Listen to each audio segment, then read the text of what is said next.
The Blob is here. What is going on with these shell alliances and how many more rumors can I get out of Khasino this week? All of that and more coming up on your Marvel Strike Force Weekly News Update. And if you're ready for this, guys, Khasino, tell them what to do. Let's go tickle it. ValleyFlyin.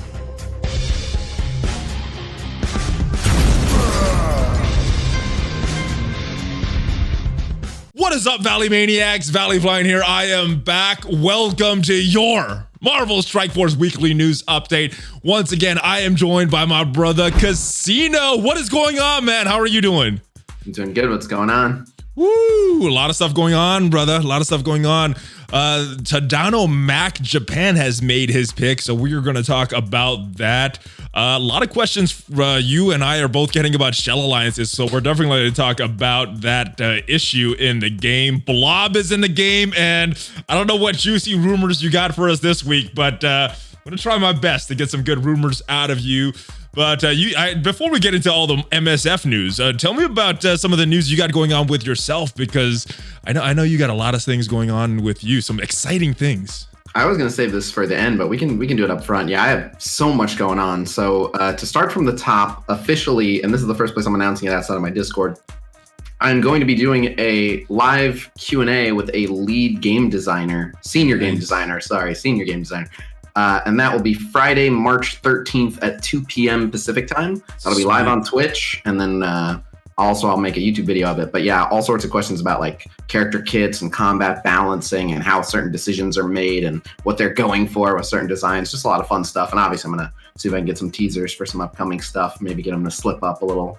Awesome. Like well, I'm definitely going to put that in my calendar this week. It sounds very, very fun. And you got some other things going on with some other games that I don't know if you want to discuss that now or at the end, but no, I'm happy to mention that as well. So there's an upcoming mobile Marvel MOBA, and it's called Marvel Super War. I've done a tiny bit of content for it already on my channel. There's no global release date for that announced yet, but it's been soft launched for a bit. And depending on where you are in the world, you may be able to play it now as long as you have sufficient ping to actually participate in the games. But yeah, so it's looking very likely I will be an official content creator for that game as well. And I believe one of my videos is going to be featured and promoted within the app real soon. So I'm really, really excited about that. I'm having a blast playing that game. So excited about that. I've seen some of your videos on it. It looks very fun. It's kind of confusing for me. You're gonna have to explain that style of game. I don't think I've ever played any games in that genre, so looking forward to that. But let's get into some Marvel Strike Force stuff, guys. First thing, we talked about the misplaced gold blitz, and we actually got one going on right now, but we had one a little early last week, and right after the news was finished, we had an extra purple gear blitz. What are your thoughts on all these mishaps that were going on last week with these extra blitzes? I mean, no issues here. You know, it's just free extra stuff, basically. This is one of those FoxX mistakes that just ends up being a win for the players. So, you know, it's a little bit discouraging to see them just so reliably each week screw something up. It's like just like 1 week with nothing messed up would be impressive. But if you're going to mess stuff up, as long as it just, I gave them this advice a while back, and I assume I'm not the only one, but I gave them this advice like over a year ago. I was like, as long as you guys focus on overcompensating the players, people won't care that much if you're constantly messing stuff up. If every time you mess something up, that's reason for the players to celebrate because they're going to get extra stuff, that's good. So, and I wasn't saying like, oh, just go ahead and mess up literally everything. But yeah, like kicking people from the alliances and all that kind of stuff. Yeah, no. Yeah, I've never been like, no, that's okay to break. Don't aim for that bug. But yeah, I mean, as long as the compensation, just continues to make us progress faster than they want us to, then yeah, that's good. But my concern is this, and I have no idea what the time management of all this stuff is like on their end. But I feel like if they just slowed down a little bit, they'd actually save time because they create so many bugs. And then I just imagine that they have people spending way too much time like digging in and finding out like what caused this bug, who benefited from it that wasn't supposed to. Let's compile the list. Let's have a meeting to discuss what kind of compensation we're going to issue for it. And it's like, if you just went a little slower and didn't make the bugs in the first place, the production would probably go quicker. So I don't know, man. I remember when I was a kid, people always say, "Do it right the first time, and you'll spend less time worrying about all the fixes and solutions." So, the advice that they can take. I guess the bigger question from this is, a lot of people were saying that they kind of like these one-day flash blitzes in between. Would you like these, like they have them just going on right now, the one-day blitzes? They did this, I think, around New Year's. Would you like to see these one-day flash blitzes in addition to some character blitzes that we're getting? Yeah, absolutely. So that's another thing is I've been encouraging them to do for a while is have multiple blitzes. And that way people can choose to do the blitzes that they want to do. And if they do it right, you'll have like certain groups of players, depending on where their progression is in the game, competing against one another. So yeah, I've been encouraging this for a while. Like some of these I don't personally care about, but if they're helping people, like the blue gear blitz was just like a day off for me. But hitting all those milestones took me like 5 matches, and so that was quick. And then it's just 1% to 2%. So there's like no incentive. Not that I would need a giant treasure trove of blue gear anyway, but like the fact that 1% to 2% is the top, like you're not even competing for rank 1. Yeah, you know, very convenient blitzes. I'm fine with it. I like these as well. No, I got to say it's very good for the new players with these blue gear blitzes, but it did help me out in ranking up Blob and Toad and some of these newer characters. So I did appreciate that. Let's move on though. We got some new events that happened since the last time. We have it going on right now in the game. It is the Misfit Misadventure game. The event, not game. We have people being able to just play with Blob as the first time in this. What did you think of this event, right? That's going on right now. Blob, Toad. You could get some Toad shards here.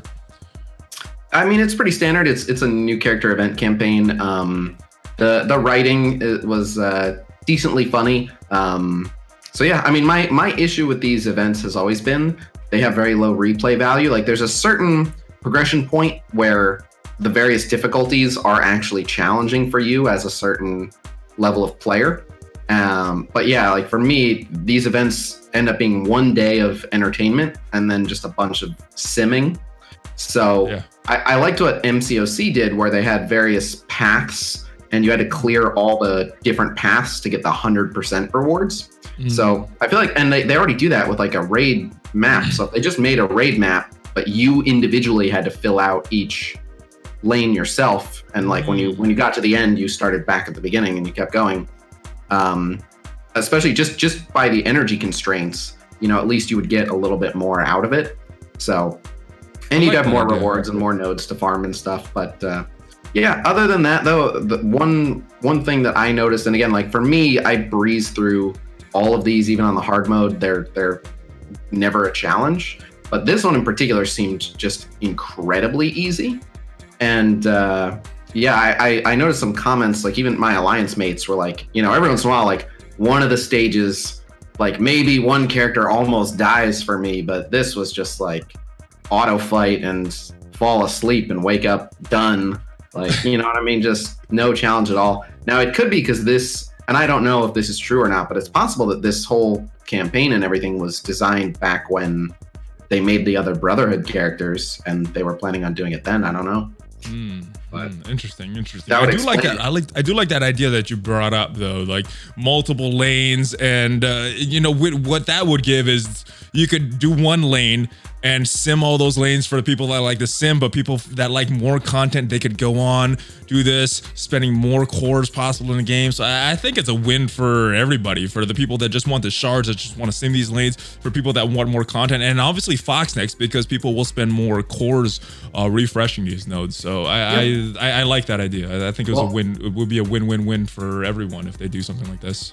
On top of that, MCOC had it where if you did like one full lane to the end, you got completion rewards, and those were nice. I was like, cool, I made it all the way through. Then separately, they had you've 100%ed, you've cleared every node on this thing, and that was, you know, it was a whole other set. It was like another, you know, a bit down the road once you did it the first time, down the road you could look forward to a nice extra batch of rewards. So I like that. Come on, Fox next. Take some idea from some other Marvel games. That would be cool. They're like half kabam. I hope that they considered this. It's in one of their own other games. Are they still kabam? Or no, not anymore. Anyway, we'll move off. Yeah.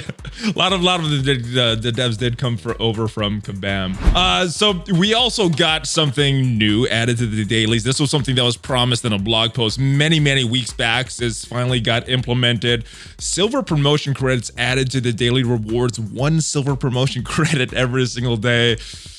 Seems a little minimal, but it is a nice gesture. I think that is something that the community was looking for. A lot of the fixed MSF boycotters were looking for a nice gesture. So I do think this is a nice gesture, but interesting that they would put it in the Alliance donation rewards when I know a lot of alliances are finishing this up. So what are your thoughts on the placement of these silver rewards and the silver rewards and the silver promotion credits themselves? Well, I'll talk about that, but you said they put it in the Alliance donation, so I didn't even look. Is it in just the final tier of the Alliance donations? No, the daily requirements. So when you donate it and you collect your dailies from the daily objectives, so it's right there. So you kind of have to donate every single day, but a lot of alliances have completely maxed out their Stark tech. So kind of an interesting choice to put it there, I thought. But again, a nice gesture though. Well. It's an interesting choice to put it there, but so I think the main incentive, even if you have your Stark Tech maxed, is originally when they had announced that they were going to allow like room upgrades for Alliance War, you were going to use the Alliance currency. So once you're maxed, it's kind of encouraging you to save up that currency. I don't know if down the road that'll still be the case, but like my Alliance, we were doing it anyway because you get the gold refund back. There's no downside to it except that you generate a lot of this Alliance currency. Or if you're like myself and forget sometimes. But. Right. So if they ever add anything new that requires that Alliance currency, we'll have a bunch of it. If not, what's it like 2 clicks? So it's not tough. And now there's an additional reward for it. But so, yeah, the main thing I've been hearing in terms of player feedback about that is that people are not happy with it only being 1 a day, which... Like, don't get me wrong, I don't look at this and be like, this is the most generous rewards we could have asked for. Now I am just swimming in promotion credits. Like, it absolutely could have been more. But whatever they give us, people are going to be like, I want more.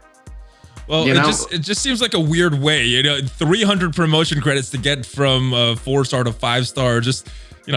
almost a year to get 1 character to 5-star, saving it in this manner. It just seems a little. Yes, but I don't know. Here's my issue with that. So I hate that exchange rate. In particular, I don't mind us only getting 365 from daily achievements as much as I hate that a 5 costs 300 when a 4 is only 50. I find that price jump to be just like outrageously unjustified. Like I will never. You've seen how much I wail out on red stars. I will never ever pay silver promotion credits to take someone a 5. It is a horrendous value. Agreed. That 300 price tag is just, in my opinion, a glaring oversight. Like I'd be interested to know how many people have ever actually done that.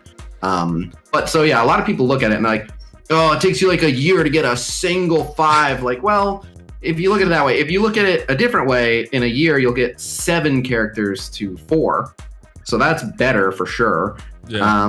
And you get these on top of what you already get. So again, I'm not trying to just be like, oh, what are you talking about? This is super generous of them. Like they absolutely could have made it 2 or 3 and it would not have hurt them at all. And it would certainly feel better to us. But you get them from other sources too. So like the way I see it is like, Where do you get them from? I don't really get a lot of these except when they've given out in milestones or some of these things. You'll really find them in milestones and calendars, but you can just trade elite credits in for them.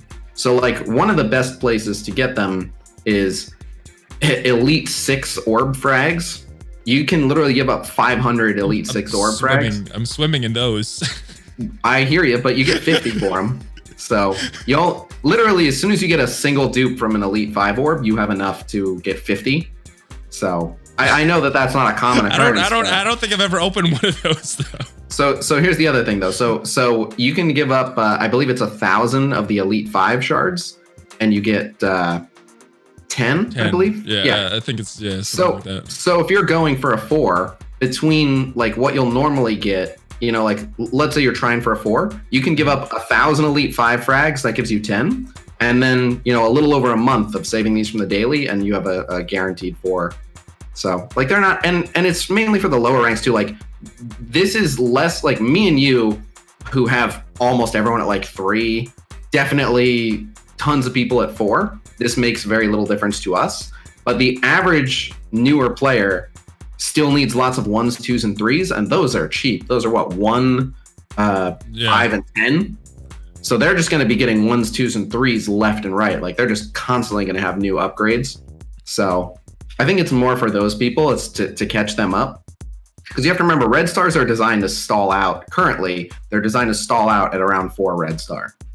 And the reason the whales have gotten just extra mad at red stars lately is because they've been doing so much stalling out at 4 red star. Like they're to the point where 4 red star is the standard. Anyone they don't have at 4 red star is weak, and they're not seeing a lot of progress. But people who are still trying to catch up, this change greatly benefits anyone who didn't already have most of their roster at 4. So it's very lackluster for the people that do, but again, I get you. It's more of a newer player thing. But and I like that they're looking out for the newer players. I really do. Yeah, the blue gear blitzes, these 1 promotion credits a day. I think it does help newer players.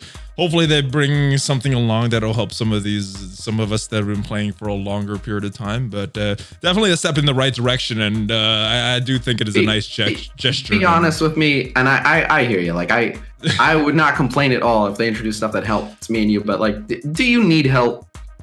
Are you just waiting around? Like, are you stuck and you need them to implement some stuff that helps you advance? Sometimes I get my butt kicked very seriously on Alliance War, and that's. Oh, I got news for you.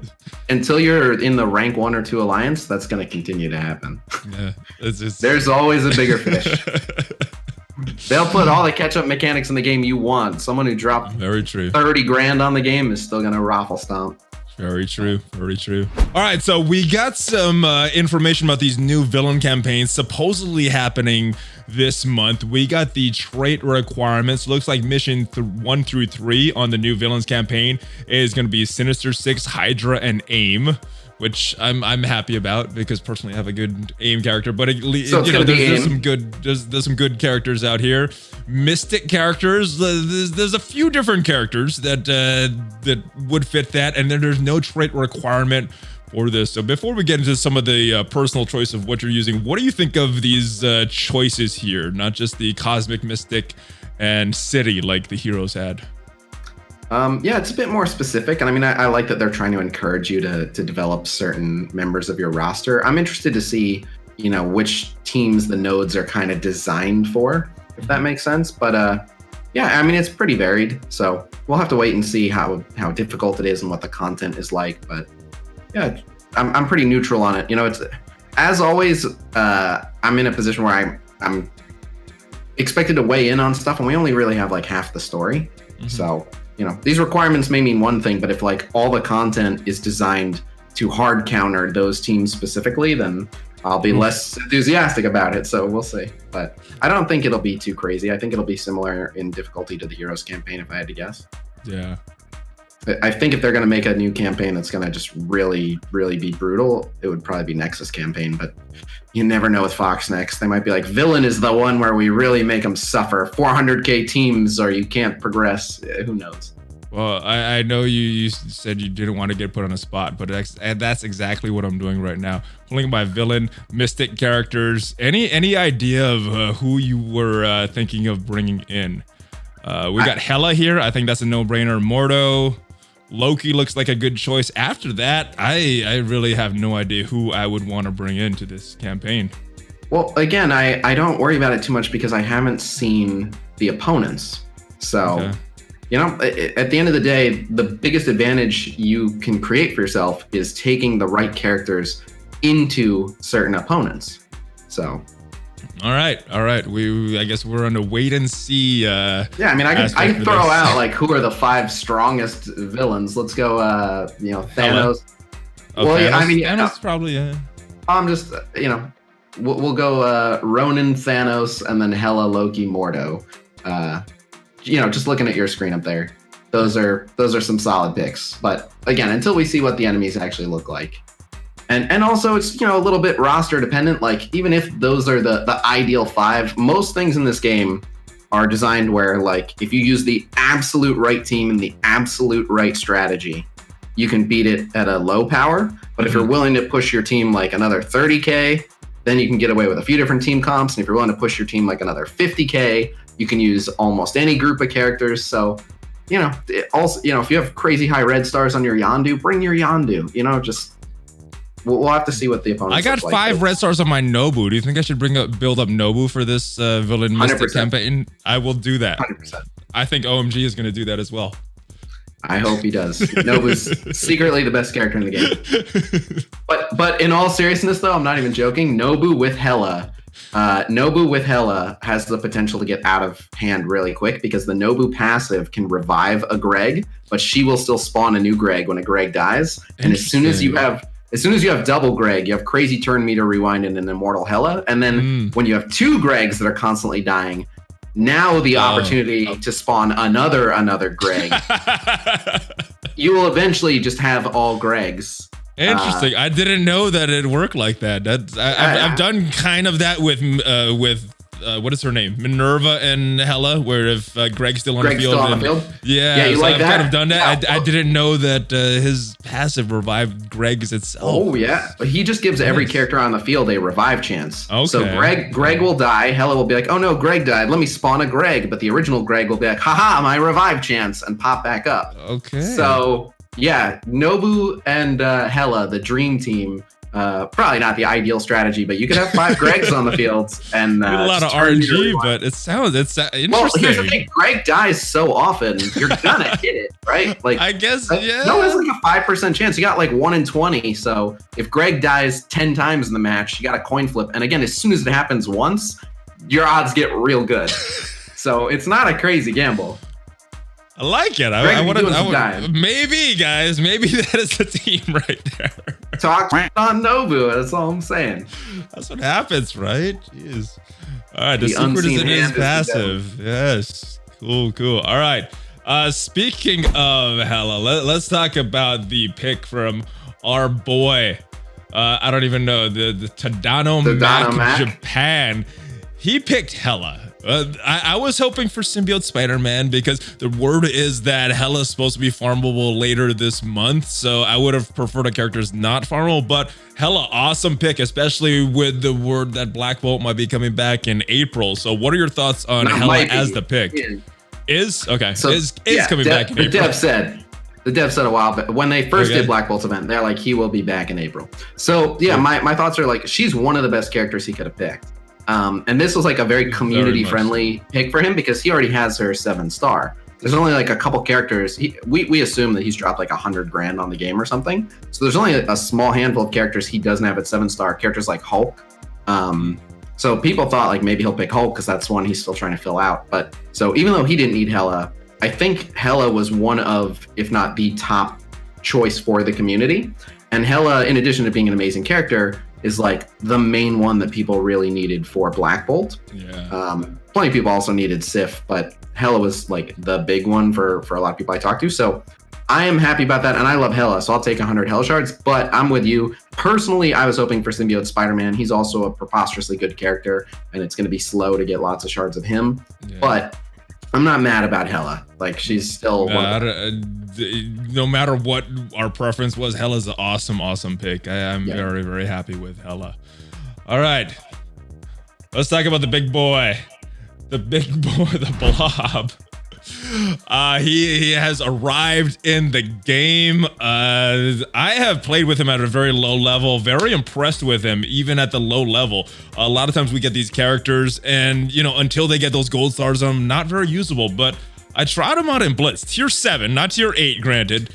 Very, very usable, did some good damage, and his health bar was pretty equatable to Pyro, Magneto, and I only got the 3 gold stars on him. This guy is gonna be a beast. What are your thoughts on him? Because you have a much stronger Blob than I do, correct? Yeah, I mean it's stronger than what you're working with, but it's not. He's still like the shrimp on my team until I can get him beyond 4 gold star. But Yeah, I think I've got him level 71 for Red Star, like tier 10, almost 11. He's getting up there.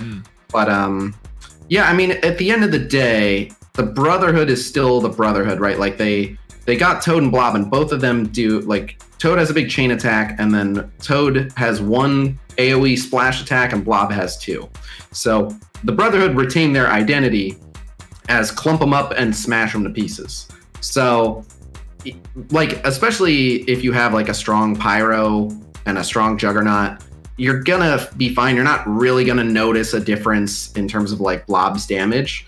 But where Blob's really gonna come into play is against Coulson teams, where his job is basically to soak the Coulson ult. He's just gonna show up, be the target of Coulson, and take all the hits and be fine. Like, that's his point. So I think I still want to see him get a little bit bigger. I'm not sure if the current one I have with offense up, if he'll have high enough damage to draw the Coulson ult. But literally using Yondu in Blob's place, I've already been able to use my Brotherhood to smash Coulson teams. Nice. Because my Toad has had enough focus to clear some of the immunities, and then Magneto just does the rest. Like, once they lose their immunities and they can actually be blinded and their opening barrage isn't that scary, then they just get dismantled. Like, the Pyro special just does a lot of work on that team. So interesting. I wouldn't have thought of Yondu in that fit spot. Have you tried? Oh, he's not optimal. He's just who I had. No, until Blob gets up to speed, yeah, right? He's got an AoE and he steals some buffs. So what are we? So I assume you've tried this team at least in one war. What were we talking power levels and punching up, punching down, punching across? The Yondu variant. Yeah. I want to say that it made my team around like 245k, and I think I went for a punch across. I don't remember. I have to check. I didn't try anything too risky because I didn't know how well it was going to go. And I got unlucky. I did it in the room, I think it's Cargo Bay, where they get random buffs. Someone in the middle of the team got a stealth, so my Toad could only chain to 2 people. And then one of them resisted. So he cleared 1 immunity. But clearing that 1 immunity was enough to reduce their AoE wombo enough for no one to die. And then they were able to just mop them up anyway with all the debuffs and stuff. So nice. They went fine, and it's just going to go even better with Blob. But yeah, I mean, at the end of the day, Brotherhood's now like firmly the anti-Coulson team, and otherwise they're just a strong wombo combo. But I like the variant of the Brotherhood that people were using while keeping their Marauders intact was like a Kingpin Crossbones in war, and like Brotherhood with Kingpin Crossbones was still doing great. So, you know, assuming the new characters on the Brotherhood are even slightly better than ancient characters like Kingpin and Crossbones, Brotherhood's still going to be amazing, and they are. So I'm interested to see what their upper bounds are and what kind of crazy punch-ups they can manage, because it's, for that matchup, it's really more about focus versus resistance than it is about like damage and health. So yeah, I'm interested to see like what the extent of their focus punch up is into that crazy shield resistance, but they work as a counter for sure. So Theory 3 crafting wise, I definitely think they're gonna be able to punch up pretty good. The question is how much. Just what I've seen with the low level Toad and Blob so far, this team works so well together and doing so well. I gotta say, I'm impressed. Normally when these new characters come out, I'm not too impressed with them yet. I'm like, oh, they'll be good when you build them. I'm impressed with these 2 characters right now because they work right now at their low star level. So yep, and like we don't have to wait for too much testing to get an idea of what kind of punch ups. I just have to run the numbers on what kind of focus levels. But basically, I just need to know what the shield resistance average is at a certain threshold, and then see, you know, how the focus scaling is on the Brotherhood to just let you know, like, when they have a reasonable chance. But once they have like an 80% chance of landing, you know, whatever they need to land, they'll be fine. So sounds like a good video for you coming up. Possibly. Been pretty busy. All right, so moving on, looking at the roster here. One problem that I saw once I started to move around teams, now that Blob and Toad are in that full Brotherhood team, it got me to make a full Spider-Verse team, which means that I don't have enough to make a full Hero Brawler team. What are you doing with your Hero Brawlers right now? Oh, well, let's see. I know Chavez and Marvel. Both Marvels. Yes. So who are Chavez? Both Marvels. Both Marvels. Okay. Yeah. I see. Deadpool and Gamora. Okay. I wasn't using Marvel on that team. So, what Where's do you your think Captain of? Marvel? She is on a Kree team with Minerva, Ultimus, and Cyborg, and I forget the fifth. Korath. Korath, yes, and she So- works very well on that team. She does, but in my experience, she does a lot more work for the Hero Brawlers. Don't get me wrong, like she is probably better on that Kree team and elevates them a bit more, but the reliability that she adds to the Hero Brawler team, they become just like you never have to worry about them. And on the flip side, that Kree team, if you just put Kingpin there, because Kingpin doesn't really have a better place to be, that team is rock solid with Kingpin there. You get so many assists because they're all villains. The 2 turns of defense up and a round of offense up with all the healing and everything. Like they do terrific. So that's what I'm running. Currently, I have my Kingpin on Marauders. Who are you using as your 5th Marauder? Ultron, but you can use pretty much anyone. So here's the thing. I intentionally made sure that my Merc Riot Guard was strong enough. So I have Ultron on there just because I only have so many saved slots. Yeah. But if I wanted to give Ultron his own team, which you absolutely can do, Merc Riot Guard works great there. But like the 4 Marauders are really strong. It doesn't, you could put anyone that you have free floating. Like if I wasn't going to use Ultron or Merc Riot Guard, I could put Thanos there and it'd be fine. I could put Hawkeye there. Like the 4 Marauders do plenty of work, particularly like in Blitz, so it's not a big deal. Yeah, for me personally, not so much because my Strife is so weak and not really taking the damage. So can't wait till he's farmable as well. Maybe he'll be coming to one of these new one of these new villain campaign notes. All right, Star-Lord is back now. I mean, most longtime players have him as 7 stars, but I think this is a very awesome character for newer players. Thoughts on Star-Lord? What should new players be focused on once the players that just unlock Star-Lord? Well, I mean, the Guardians are a very strong crew, and if you have Thanos, and especially if you have Minerva, the BKT is a very strong crew. If you're able to get Ironheart and you can take Vision off of your Power Armor team, you can make a Vision Guardian variant that does really well. So there's a lot of options there, but Star-Lord is a very strong solo character, but he has a very unique niche in the game. He is the single best energy battery. Basically, you can put Star-Lord on the edge of any team, and then whatever character you put next to him is going to get a lot of extra energy. So there's so many combos that you can pull off just by sticking Star-Lord on a random team next to someone that you want to feed energy to. And because of how fast Star-Lord is, like there's a lot of characters that can turn 1 ult with Star-Lord next to them that otherwise couldn't. So yeah, he's just an awesome combo maker, and he's the #1 battery. Yeah, and I really like him. And BKT still viable for mid-game players, you think? Oh yeah. What about an end game? Are you still using BKT anytime nowadays? No, but I still see BKT in plenty of our wars. I prefer to use the Guardians of the Galaxy because Guardians of the Galaxy are only like 10% worse than BKT from a war standpoint. Like the teams that can beat BKT, a lot of times people just use those same teams on full Guardians teams, and it frees up Minerva and Thanos for other things. But yeah, so I don't see BKT as much, but like plenty of people in my alliance still prefer to use BKT, still have BKT as one of their blitz teams. They're not in the super late game arena meta anymore, but they're still one of the better teams, particularly hybrids. And guys, for newer players, I know every time we mention BKT, this question gets asked. It was a joke for the best Kree team, and basically it's Star-Lord, Rocket, Thanos, Minerva, and Groot in that order, and that is the BKT. Yep. And as good as he is, oh sorry, what is that? Just clarifying, yeah, we called it the best Kree team because there's one Kree on it, and it's Minerva. The only Kree you need. It's a joke. It's a joke, but it stuck. It is one of those joke names that stuck to the point around. where the devs were using it when we went to their offices. That's true. Yeah, so we went to their offices, guys. They had a list of all these preset teams, AIM, X-Men, all this stuff. BKT was one of them, so that was the names. So we got a little blurb in the dev blog about double hand bonus coming back now. That is cool and everything, but I think the more important thing means that the Relic Hunter event is coming back. Double hands usually means that. What are your thoughts on this? More ABCs, right? Yeah, more ABCs and more SBCs. Yeah, they tuned up this Flash event a bit, so it was previously just like the worst one.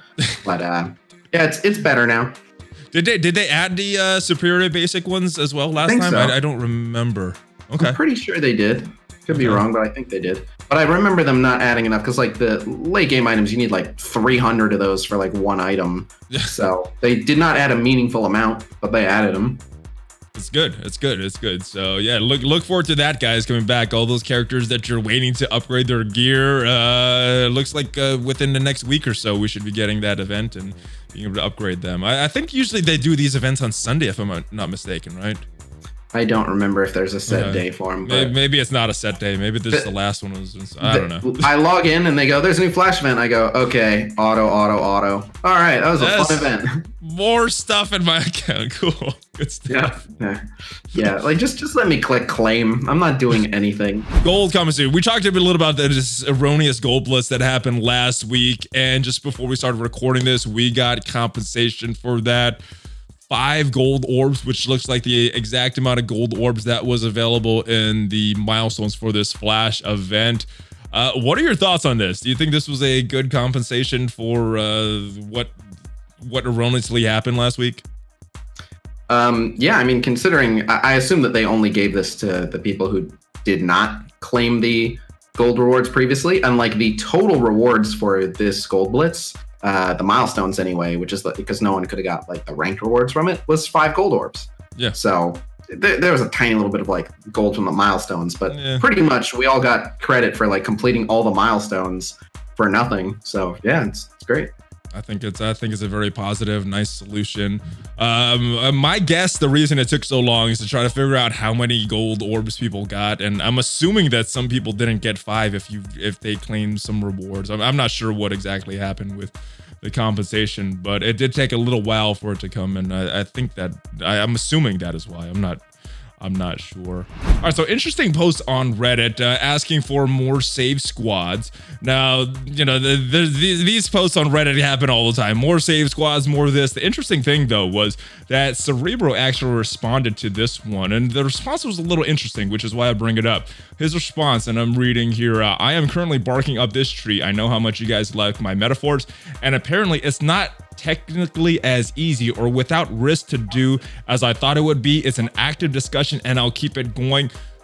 What do you think is so complicated about these save squads that is taking it so long? I mean, technically easy and risk. What would be the risk of this code? Do you think these save squads are coded so complex that it's a challenge to add these things? I have no idea. The last thing that I want to do is just go out and say like Cerebro's straight up lying or whoever Cerebro talked to is lying. I don't know that that's true. I had previously heard a rumor that the reason that they were hesitant to add more save squads is because there was a cost to all the extra hosting of data, but that didn't add up to me because I know how much it costs to host data, and even if they added 30 new database lines for every player in the game, like that's almost nothing, you know, considering every expense for this game already. So yeah, I don't know. I've never had anyone explain to me what the technical hurdles are. That's not the kind of thing that anyone would tell me. So I don't know, but this is probably, if this isn't like at the very top of the issues I'm really pushing right now, it's like a top 3. Like I have also been really turning the screws on this because it makes no sense to me.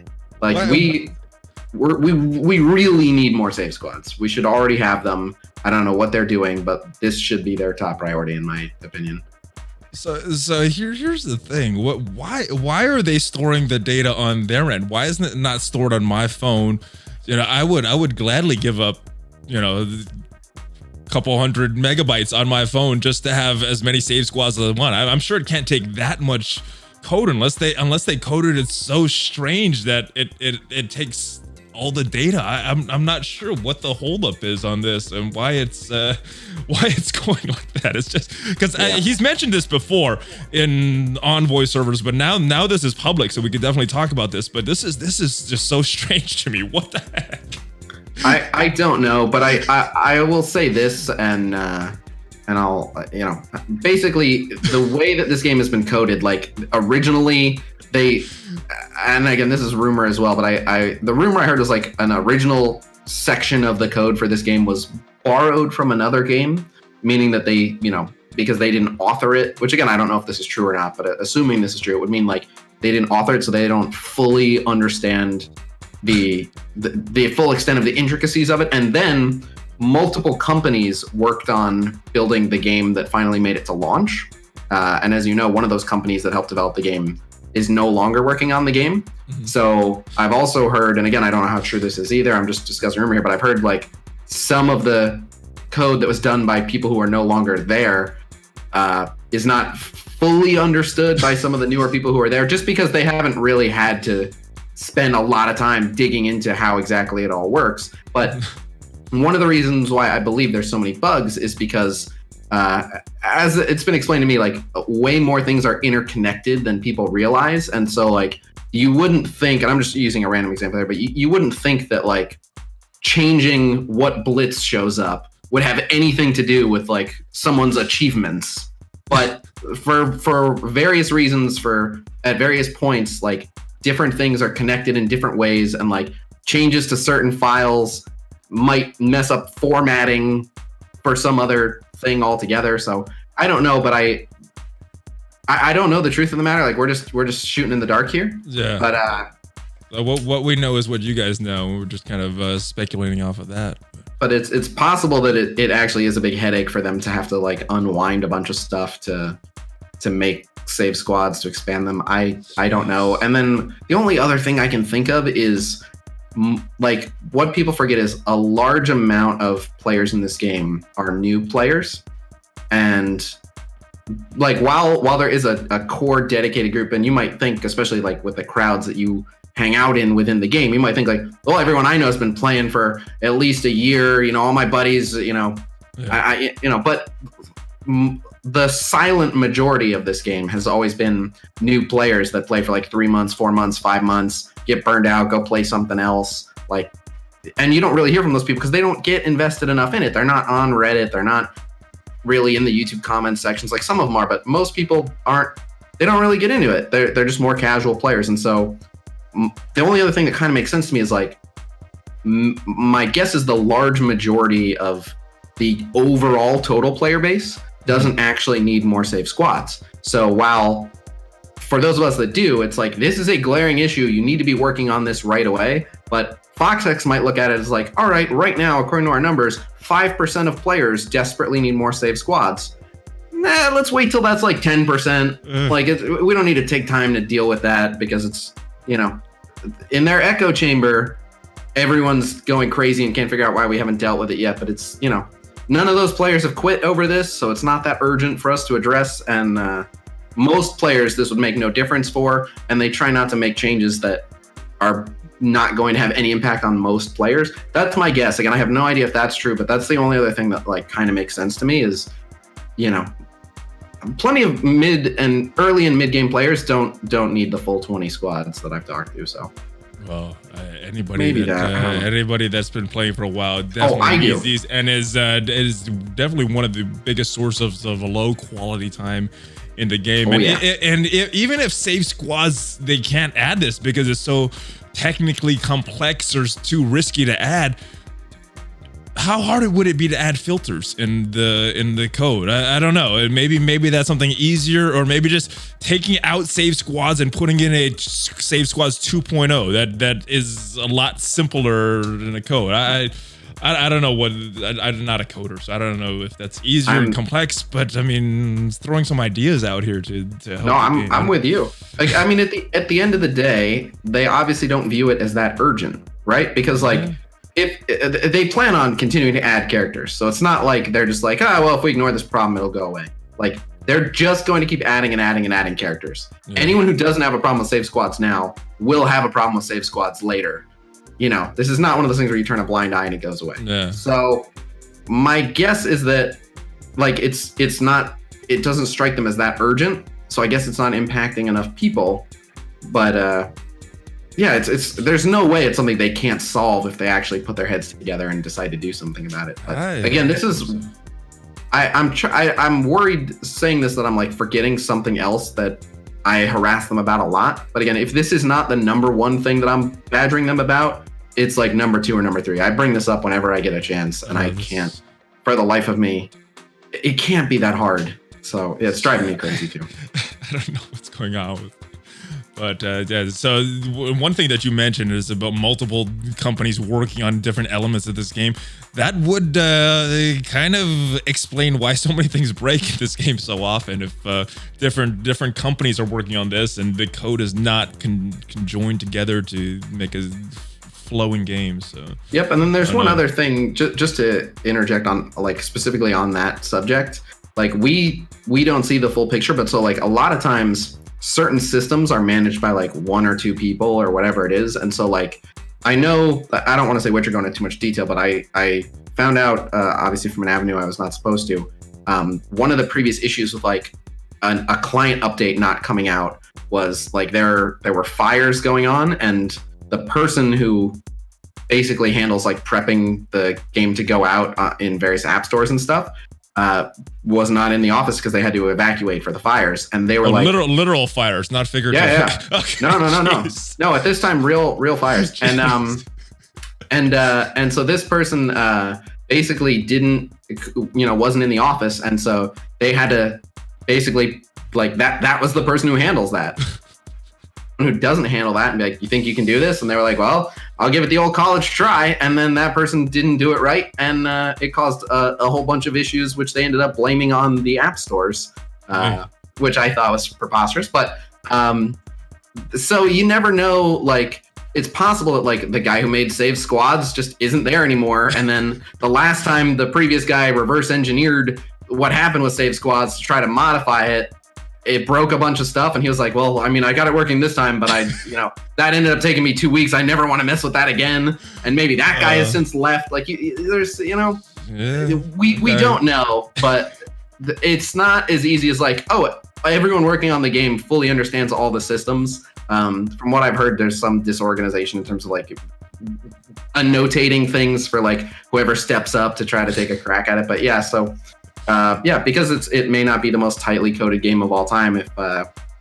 If you had one person build the system and now you're having to ask a different person to modify it, then it comes with all the time of like, well, I need to now set aside time to learn what we have in the first place because I'm not the one who built this. And it's not as easy as like, oh, we had a whole team oversee that. So, this guy may not be here, but everyone else on the team knows what's going on. Plenty of features where just like one guy or 2 guys. So it sounds like a big mess. Yeah. It sounds like a big mess. I'm trying to keep this PG to use it, not use the word I wanted to use, but it sounds like a big mess there. I found it entertaining. The person who was telling me this stuff was often pretty grumpy about it. Like, how hard is it to be organized with this stuff? No one does any quality node keeping. Like, half the time something breaks, they'd be like, I pointed this out to them a week ago. So yeah, I miss that level of intel. I can see why they're not telling me anymore because I'm blabbing about all of it. But yeah, it was eye-opening.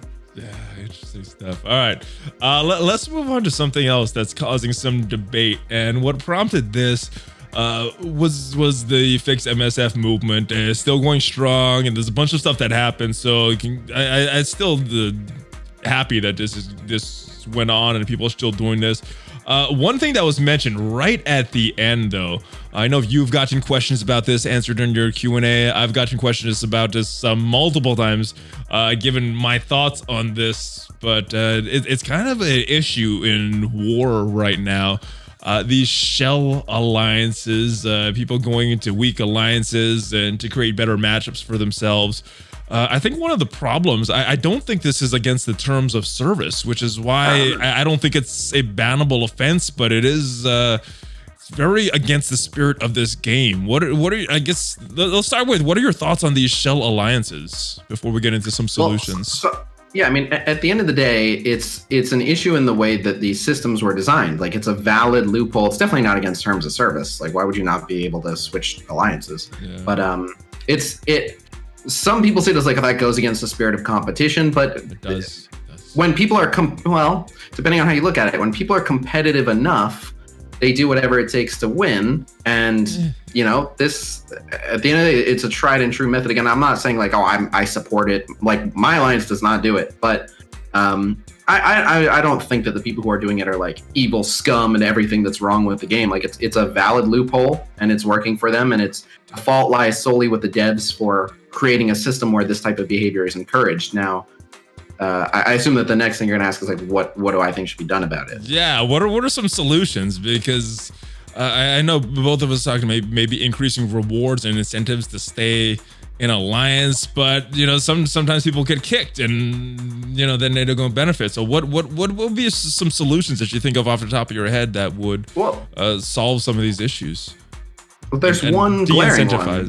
What would there's one that would fix everything and overhaul it. Changes to leagues.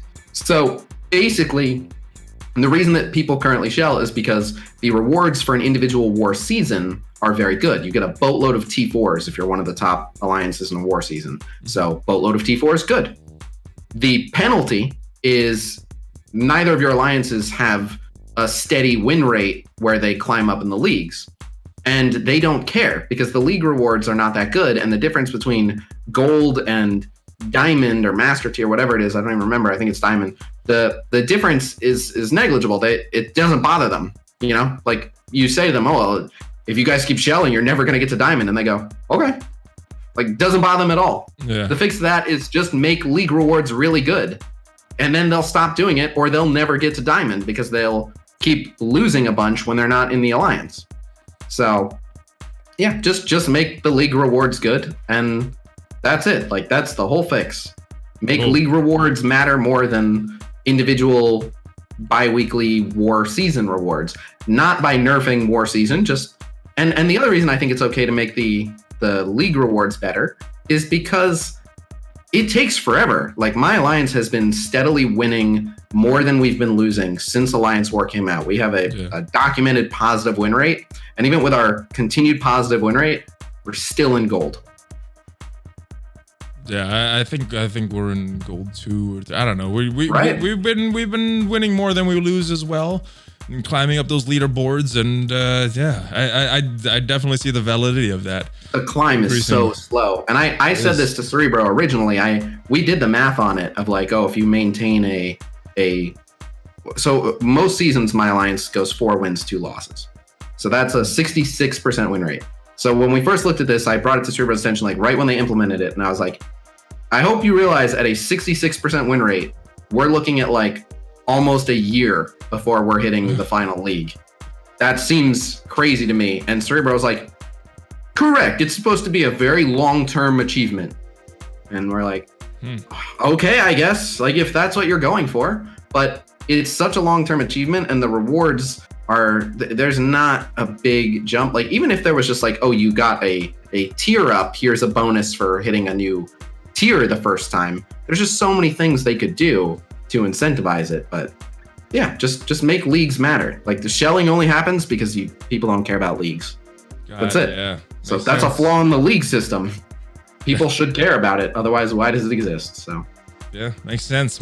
So Fox next, 2 action items for you guys. Increase the league rewards to stop this or desensitize people to de-incentivize. I can't even say it. To disincentivize.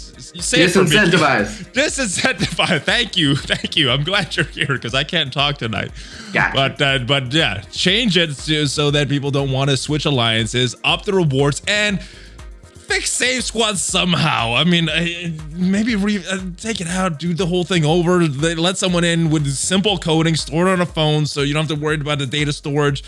I don't know how complicated that's gonna be, but I mean, that would improve the game so much. Those 2 little things, yeah. So that's your 2 items of homework, Fox next. Let's get those things going. All right, so Fox next, those are some things you can do. But before we get into these juicy rumors, which is always my favorite part of these videos, new data mine came out right before we started recording this. Let me read this to you. I know you know what it is, but let me read this for all you guys at home. Hydra's leaders emerging from the shadows. Red Skull, controller for Hydra supervillains on ward defense. Yes. Damage reduction at 4 Hydra minions on ward defense. So it looks like that passive is here to stay. Some of the 3 minions. Revives Hydra minion with charge stacks, basic attack, and the big thing right here, be on the lookout for the Hail Hydra Blitz. featuring Red Skull. So I think with the Blob release date and the Blitz coming next week, I think we could safely say 3 weeks. Red Skull Blitz is coming that following Thursday. So what do you think of this? My goodness. I don't know about following Thursday because we're still waiting on Ironheart. I don't know what's up with Ironheart. She might be with milestones or something. True. But it's still excellent news. I was really worried that they would do something overly creative with Red Skull. And like, we've been waiting so long for Red Skull. And I get nervous. Some of their new release methods are not so favorable. You know, it's like they've done like premium orb releases in the past that were not good. They try like various new milestones and stuff. So yeah, I was worried because I've wanted Red Skull for a while, and he's just, as soon as you get him, he's a single character that immediately brings an entire team that we already have online. Yeah. So I'm relieved to hear he's a Blitz release for once. Like Blitz releases, I realize are not everyone's favorite release method, but I was worried that he would be something really crazy. So I'm happy to hear this. Yeah, I'm a very strong character. Well, especially war defense, very strong character. Released via Blitz. So that reminds me, by the way, separately, I was able to confirm he will still revive when stunned. Oh, there goes the theory crafting that we talked about last week. So yep, throw that out. Woo! I guess Inhumans is the counter, and maybe I don't know, maybe Supernatural. I don't know if that is still viable, but maybe like a BKT team with crazy, like a good punch down with BKT. We'll probably do all right because all the Minerva healing from all the deaths. And then Rocket getting it to do his AoE over and over from that Thanos passive and Star-Lord passive. So possibly, yeah. But yeah, you said punch down, right, with BKT? Yeah. Would be my guess, unless they're able to take him out quick enough. But interesting. So yeah, Red Skull Blitz, and yeah, very true. Maybe not in 3 weeks. Maybe longer than that, since we don't know Rescue's release method. So I do think you're right. By the way, you meant Ironheart, but yeah, I do think you're right. Just because for them to delay his Blitz further, they would really only do that if there was like other featured characters in between. And so the idea of like Blob, Ironheart, and Red Skull all being Blitz releases, I find unlikely. My guess now, and again, this is not confirmed, but my guess now is since we know Blob and Red Skull are Blitz release and Toad was a campaign event, my guess is that Ironheart will be like the Ghost Rider style milestones that go alongside Blitzes. That's my guess. I don't know. But that's my favorite release method of characters.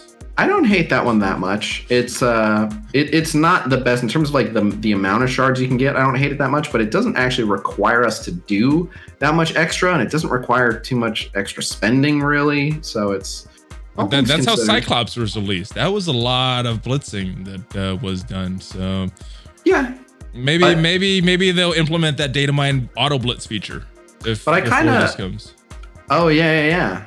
Yeah, that's possible. Cross our fingers. It's just been a data mine, but hopefully it is something that comes to fruition, and hopefully before any more Blitz milestone release characters. Yeah, maybe. I don't know. Maybe. We'll have to see. Leave your predictions down below, guys. What do you think Ironheart's release method is going to be? And that brings us to the final segment tonight, guys. The juicy potential rumors from my brother Khasino. All right, so we know that this is a team. You've said this is a team that is coming. You've mentioned in previous videos it's a villain. So a villain team coming. There's a lot of predictions that was mentioned in the video last week. So what new juicy rumors do you have that you could add on to this this week? I mean, I almost feel bad calling them juicy rumors because I've just got like little teasers based on what I know, because like a lot of the details are still blacked out in terms of like exactly which characters we're getting and what order they're going to release, anything like that. But I believe I can safely say that at least one of the characters on this villain team is female.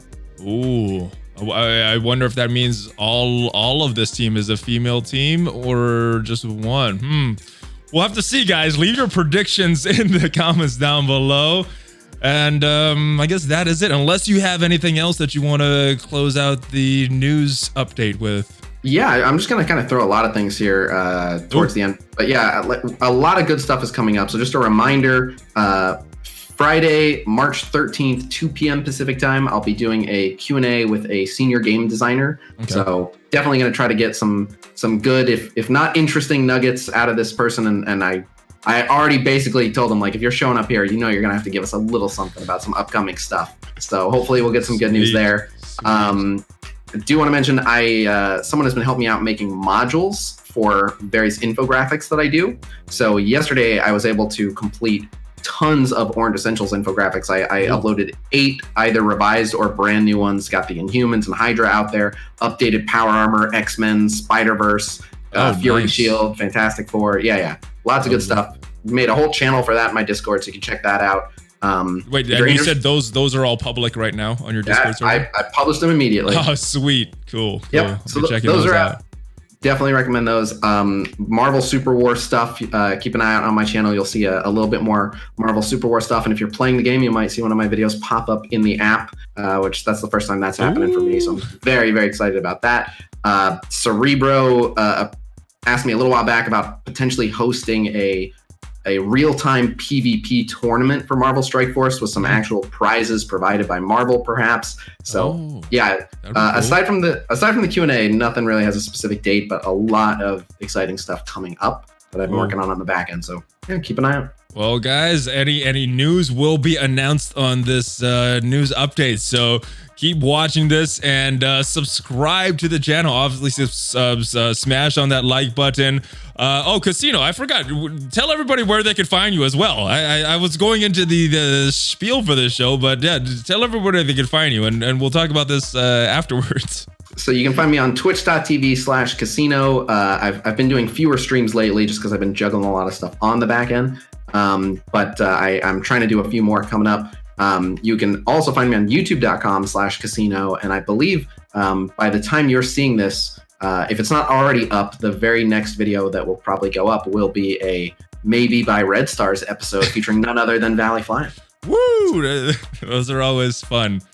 And I use fun in quotations. All right, guys. Thank you once again, Khasino. And like I said earlier, subscribe if you like this, because we do these every week. I think we're up to episode 45, guys. So 7 more. For one year anniversary coming up. I don't know what we're gonna do. Leave some suggestions, guys. We're still looking for some stuff.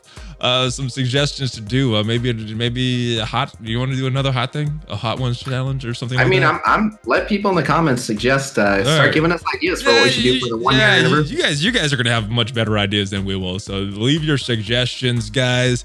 I'm on social media. There's some links that support the channel down below. Normally, I am playing on BlueStacks. It is my emulator of choice.